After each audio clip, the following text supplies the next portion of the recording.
Jail శిక్షలు వేసేటటువంటి bill, అప్పుడు నిర్భయ చట్టం తీసుకొచ్చినటువంటిది, కానీ ఇప్పుడు పేపర్ లీకులకు సంబంధించి ఒక యాక్ట్, ఇవన్నీ.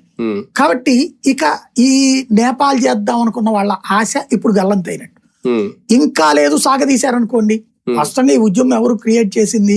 పంజాబ్ ఎలక్షన్స్ కోసం ఆమ్ ఆద్మీ పార్టీ నిరంతరం ఒక యాక్టివిటీ ఉంటే తప్పించి, అంటే కేజ్రీవాల్ గొప్పోడని ఓటు వేసే పరిస్థితి ఎవడు లేడు ఇప్పుడు.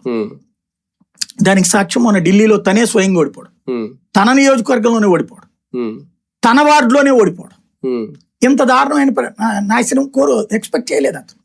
ఒకప్పుడు అతను నమ్మారు, 13 ఏళ్ళు నమ్మారు జనం, 15 ఏళ్ల తర్వాత పోయింది ఆ నమ్మకం.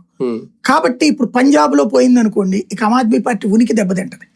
పంజాబ్ లో మొదటిసారి అధికారంలోకి వచ్చింది ఎలాగా?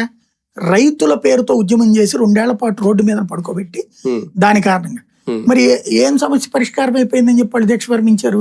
సమస్య ఉంటాయి కదా పరిష్కారం అవడానికి. కానీ ఉద్యమం వెనక ఉద్దేశం ఏదైనా, కాక్రోచ్ అనే party okay only social media పార్టీకి అది మిగిలిపోతుందేమో అని అనుకుంటే, ఇప్పుడు జేపీ నడ్డా లాంటి వాళ్ళతో భేటీ అవ్వడం, ఈ ప్రతినిధులు కేంద్ర మంత్రులతో భేటీ అవ్వడం, వీళ్ళు చేసిన యాజిటేషన్ స్పందించి ప్రధాని కూడా ఒక వీడియో రిలీజ్ చేయడం, రేపు బిల్లు పెట్టడం, ఇది వీళ్ళ సక్సెస్ అని కొంతవరకు అనుకోవచ్చు. ఎందుకు అంటే ఆ ప్రెషర్ అది వాస్తవంగా నిన్న ఈ 20వ తారీఖు తర్వాత వచ్చింది. ఇప్పుడు దాకైతే పట్టించుకో, అంటే మన ఢిల్లీలో చేయడం, లేదంటే వీళ్ళ మీద కంటే కూడా రాహుల్ గాంధీ రావడం, అది అంటే ఇందులో